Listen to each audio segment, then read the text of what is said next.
Hello Sagittarius, welcome to your May 2023 tarot card reading.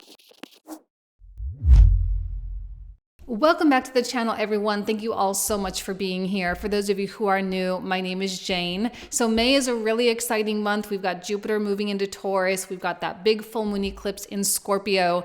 So there's a lot of dynamics, a lot of things going on. Now, this video specifically is going to be tarot. So this is a more channeled, more intuitive message. If you want more of the astrology, please check back in the next couple of days because I will be posting these May 2023 astrology forecasts in a separate video. So please keep your eyes open for that. And also don't forget, if you are a member of my Soul Seekers group, that I am going to be doing much more specific videos about the Jupiter in Taurus transit, as well as the full moon eclipse in Scorpio, as well as this Pluto retrograde. This is happening too. There's going to be a lot of content for my Soul Seekers group this month. So if you're not a member, you want to join, all the info is down in the description box down below. So let's go ahead and get into this. You're more than welcome to watch for your sun, moon, or rising sign, whichever resonates the most with you. So let's go ahead and get into it. Hello Sagittarius, welcome to your May 2023 tarot card reading. So let's take a look at what comes through for you, starting with a card from my intuitive deck, just to open up this channel today. Okay. So I'm seeing, I don't know why I'm getting an image of manufacturing. Okay, you're in this process of making something happening. You're making something happen. You're assembling something, you're putting something together. There's a lot of intricacies, a lot of nuances and variables that have to be set in place. Maybe there's a larger plan at play here, and you're having to get all the setup going. Now, with Taurus season, right, we have a lot of sixth house activity, so that makes sense. Sixth house has a lot to do with organization and preparation.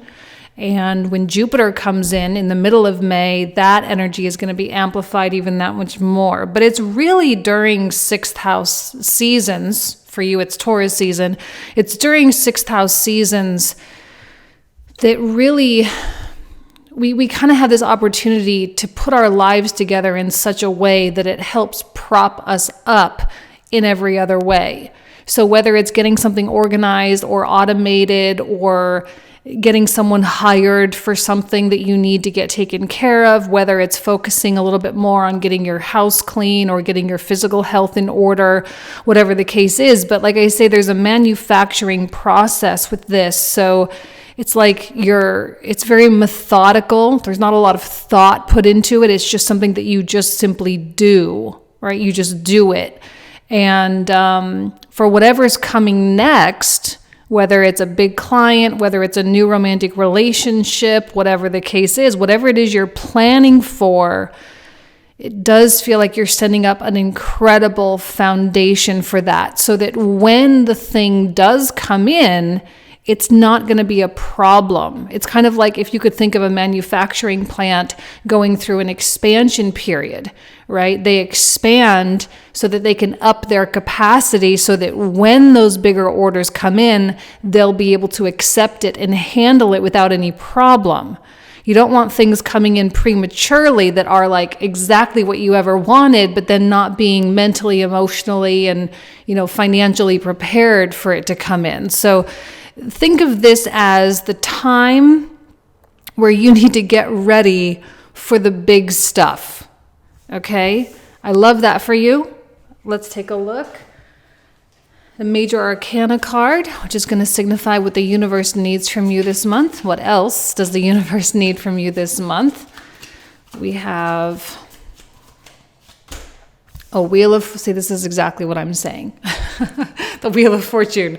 You need to get prepared for the big stuff. Is the big stuff coming in this month? Probably not. And that's what makes the sixth house so boring, all right? But it's coming down the line, all right? It's coming down the line, and you need to understand that.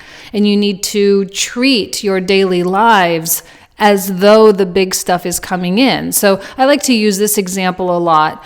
Let's say you are someone who is really hoping for a romantic relationship to come in, but let's say you're really embarrassed about your living situation. Maybe your house isn't as clean as you would like it to be, or maybe it's not in the, whatever the case is. Maybe you're not really thrilled with that. And that would be something that you would be nervous to share with a potential partner.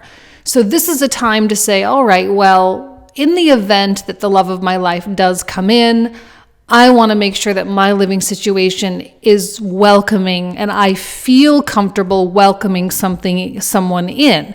So whether it's cleaning or moving or redecorating, whatever the case is, this is the time to do it. All right. And with the Wheel of Fortune, there's also an expansion. So whatever it is that you can do to prepare yourself for that expansion. And sometimes to prepare for expansion, you yourself have to expand, right? So if you're wanting a better lifestyle, well, you're going to have to expand your income. All right. So start taking a look at that, at it from that angle as well. So now, Sagittarius, who is in your environment that you need to be aware of this month? This is going to be a court card. Who is in the environment? Okay, a Knight of Wands. Well, this is actually the card of Sagittarius, but this is not you. This is someone else. And the thing about this is he's going in the other direction, right? He's leaving. So there could be someone who is of maybe a transient nature. Now, I'm not saying this is not a good person. This person may be in your life temporarily, or maybe there's a very short-term soul contract type of thing, if you want to think of it that way, coming in, but then immediately leaving. I don't know how involved this person is going to be with the everyday intricacies of what you have going on, but they do seem to be playing a bit of a role. Now, this person might also be somewhat of an example. This is someone that you enjoy the notion of how they live their life. And maybe there's something that is awakening within you because of them. Maybe they are someone who travels a lot. Let's say that, right? They do travel a lot. And that's something that you've always wanted for yourself. Sagittarius, after all, right? Now you're thinking, well, this person can do it. What is it that I can do to rearrange my life or my work situation or my family situation, whatever it is, so that I can integrate more travel into my life? I feel that this person is meant to be an inspiration, and that's it, right? They're just here to help you blossom in some way. They're not here to stick around. Okay, that's one thing we can definitely put on the table right now. They're not here to stick around. They're not here to be a permanent fixture in your life. They're just here to awaken and enlighten you. And perhaps they represent the actual manifestation of deeper desires that you have held for a really long time, but have struggled to really actualize. What I'm liking about this is that we have a Wheel of Fortune, which we usually say Temperance is the Sagittarius card in the major arcana, but I often feel the Wheel of Fortune is also a Sagittarian card, okay? So I feel like a Sagittarius here and a Sagittarius here, you are having a lot of Sagittarian themes, like the typical, stereotypical Sagittarian things: travel, philosophy, spirituality, expanding your mind, laws and ethics and morality, and all sorts of like high-minded things. You are having those things reflected back to you. And if there is lack in any way, shape, or form, this is dying to come out. And that's what this whole preparation stuff with this 6th house Taurus season is going to be for. And actually, you've got a year ahead of yourself with that, which is great. You give yourself time. You can give yourself some grace with Jupiter in that 6th. Let's see what else comes through for Sagittarius for May 2023. What else does Sagittarius need to know here? We have 4 of Swords, peace of mind, a 6 of Coins, another Wheel of Fortune. Okay. Getting a double down of the Wheel of Fortune is one of the best possible card combinations we can possibly get, okay? you need to understand that, like, especially if you can't see it coming down the pipeline, if you can't see the good fortune type of stuff in the works, the big clients, the love of your life, the big amount of money, the career opportunities, the lifestyle enhancements, if you literally cannot see that stuff coming down the line, it's really important that you have faith that it is. Now, I don't like to dangle carrots and be like, it's coming this month, it's coming within this year. I actually think Sagittarius, I know this is kind of generic, but as Jupiter comes in through the 7th house in 2024, next year, that is when you're going to start to really see the balloon energy in your life. Okay, that's what the Wheel of Fortune is really talking about here. It's a long-term. Wheel of Fortune is never fast.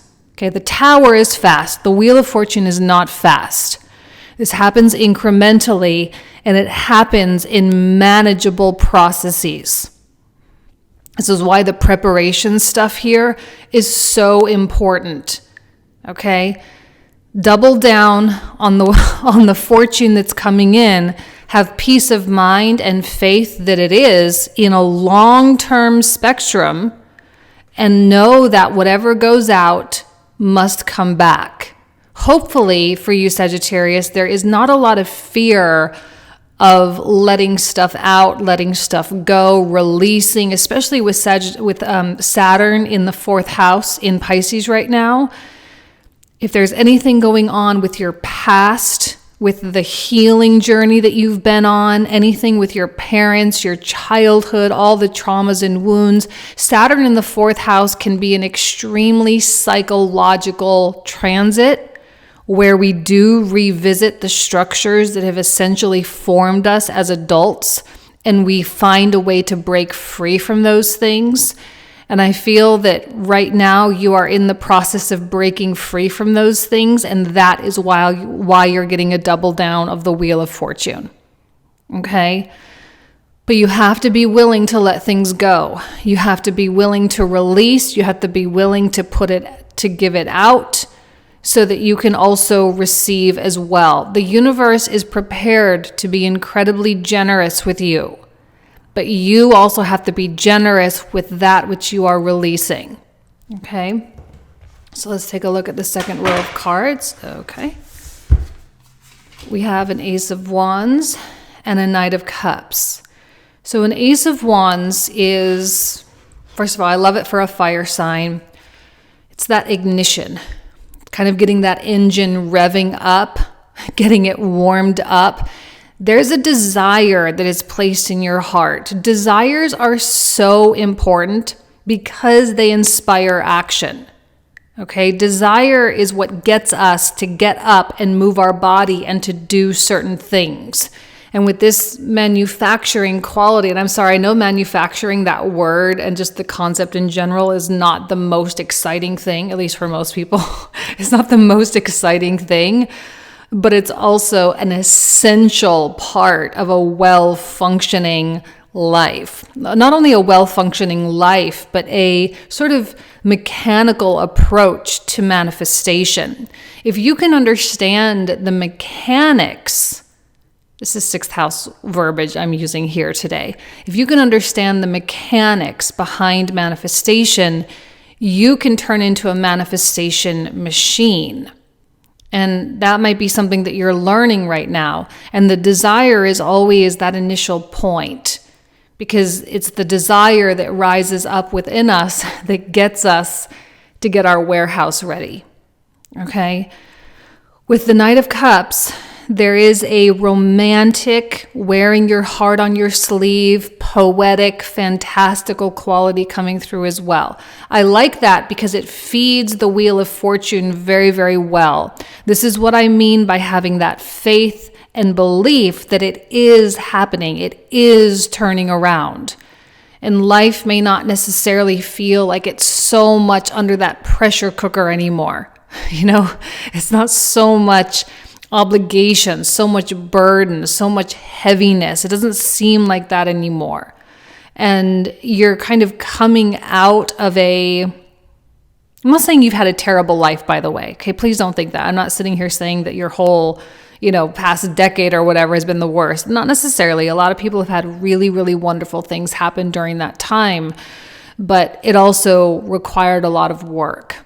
It required a lot of effort, and there were a lot of ups and downs and a lot of backtracks. And I think Sagittarius is really ready for a more seamless upswing, a more seamless process toward their ideal lifestyle. I feel that the Knight of Cups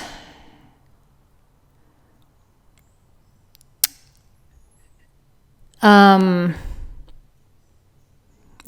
just looking at these two. I know I need to pull out a third card, but there's just a lot of desire that comes through. Now, pay attention to that desire.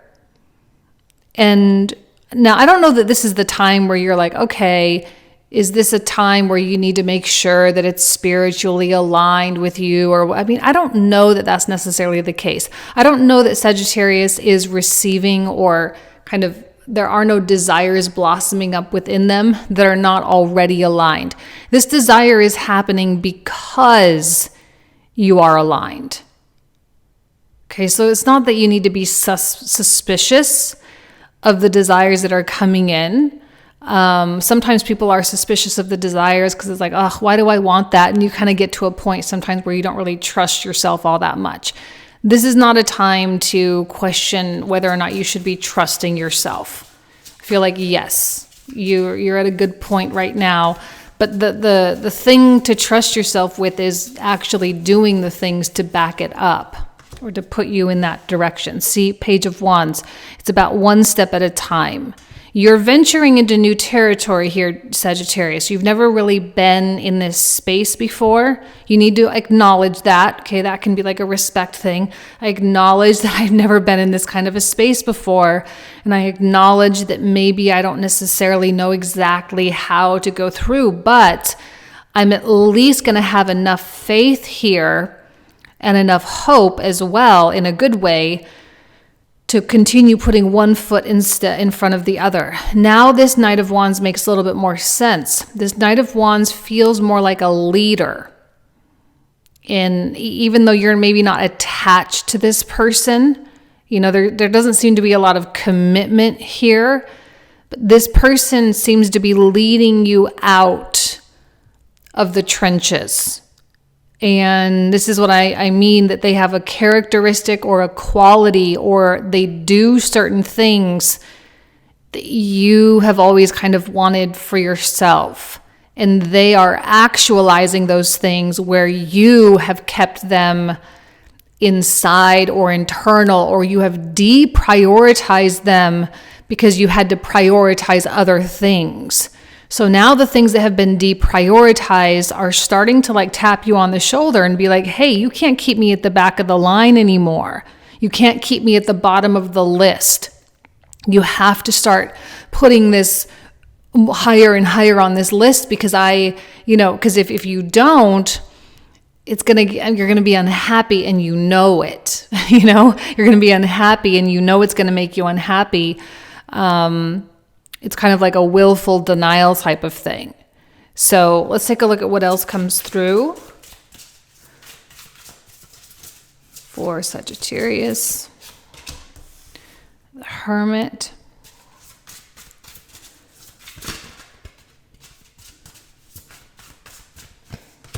We have the Ace of Coins. I love the aces for you.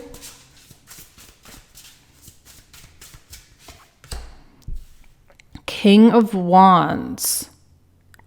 So first of all, the Hermit is kind of a period of analysis and processing. Sagittarius does this a lot. You do have Virgo in that midheaven there. You've got Gemini opposite of you. You yourself are a high-minded individual. So you just have a lot of intellectual placements and rulerships going on. So you do like to think things through. You do like to analyze and process and digest is probably the word that I would use for the Hermit. You digest things. You're digesting this Ace of Wands. You're digesting the information that the Knight of Wands is awakening within you, and you're devising a plan. And that's what it's a part of what's going on here with this manufacturing plant analogy, okay?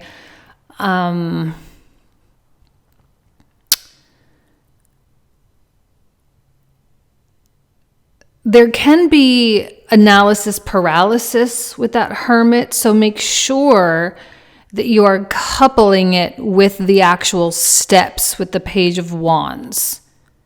Okay? Systematic, fundamental steps progressing you forward, even if you still are facing a big fat question mark in terms of how something is going to come to fruition. I will tell you that one thing I love about the Wheel of Fortune is there doesn't usually tend to be a great deal of confusion with things. But you do still just have to trust the next step. See, the Wheel of Fortune is both a consciousness expansion as well as an external world expansion. As our consciousness grows, our external world will shift. And then we continue to go out and out and out, or up and up and up and up, however you want to look at it. We continue to go like this. It's kind of like, well, never mind, that's fine. But now I lost my train of thought. I'm so sorry. So this incremental expansion here is something that you can rely upon to carry you safely to your destination. So when you take the step, you are actually experiencing, you're putting yourself in that physical form of the higher consciousness, right? Because here's the desire. So boom, there's the consciousness expansion there. I want something. I'm learning something and I'm curious about something, right? Boom, there it is. You follow your heart with the Knight of Cups. You take a step forward. As you take a step forward or a few steps forward, that Wheel of Fortune is going to bump you out again. Because there's a lot of consciousness expansion that happens with actual experience. It's a big difference between reading something in a book and then actually doing it. Like you can sit and read about playing basketball all day long, but until you're actually on the court playing it, you don't really understand the game. This is you putting yourself in the game right here. And the more and more you put yourself in the game, the more and more likely this Wheel of Fortune is to expand more quickly. And what I love about the Page with the Hermit, and also the Aces with the Hermit as well, is there does seem to be a student master quality that you yourself are embodying. You are the student, you are the master, you are the student that becomes the master that eventually becomes another student, right? It's a cyclical type of thing. So you are the embodiment here. I don't want to see Sagittarius stuck on just the analysis, right? Like if all you do is plan out the expansion of your warehouse, but you never actually do it, you're never going to be able to handle the capacity of a bigger order, right? You're never going to be able, like if all you do is talk about, having the love of your life, but you're not really emotionally or mentally or physically preparing yourself for that, then when someone who has that potential comes in, you may end up pushing it away because you don't really have the room for it.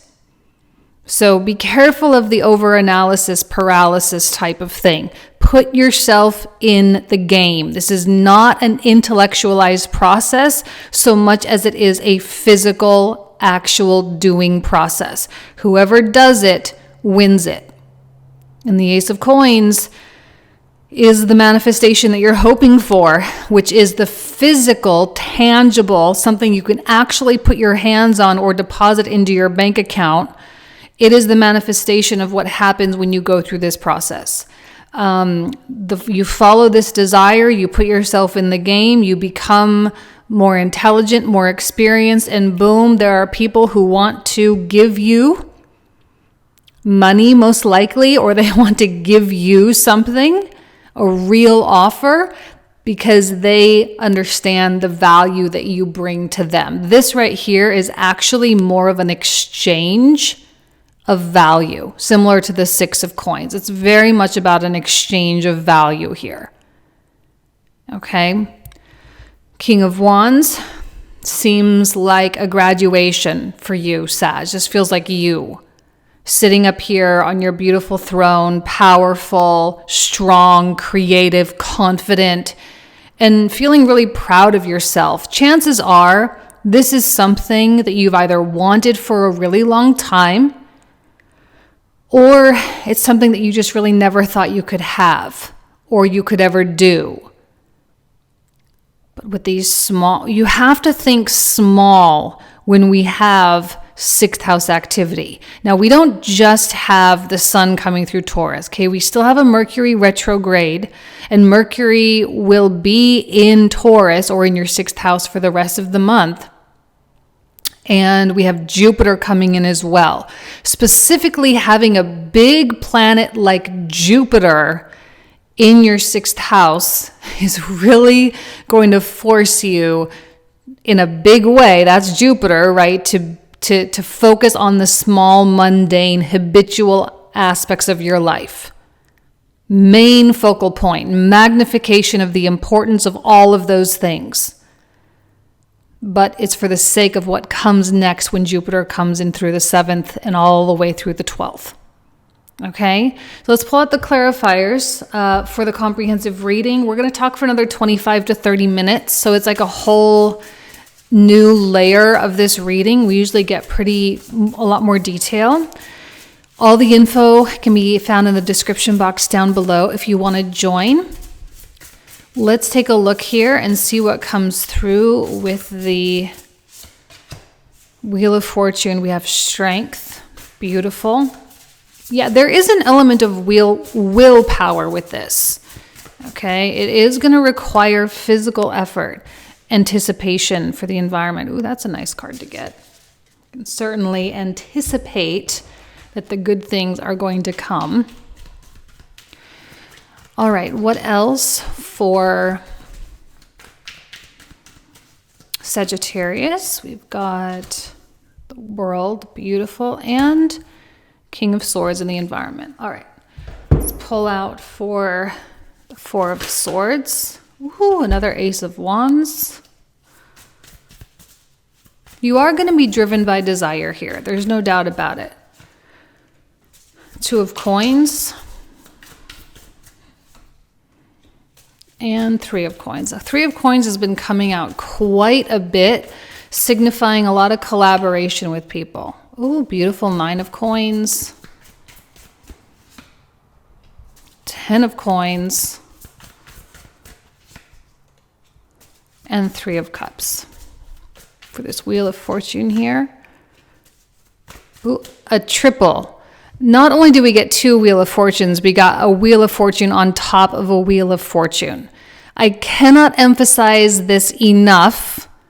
This is no joke, okay? I've learned over my many, many years of doing this to implicitly or explicitly trust these cards. This is not a small thing. Okay, I just want you guys to know that. It's not a small thing. Now, will not happen in May. Also want to put that out there. It's not going to fully happen in May. But you are beginning this like triple down of the Wheel of Fortune. Okay? Two of Swords.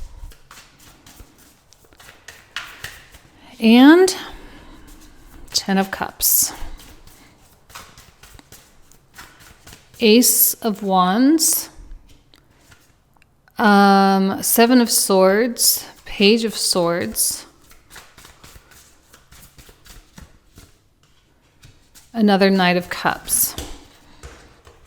For the Knight of Cups, we have the Six of Swords, the Four of Wands,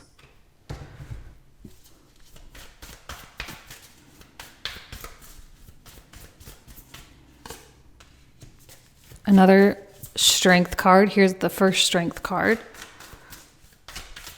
For the Page of Wands, we have 8 of Coins. I love that card for you. One of my favorite cards.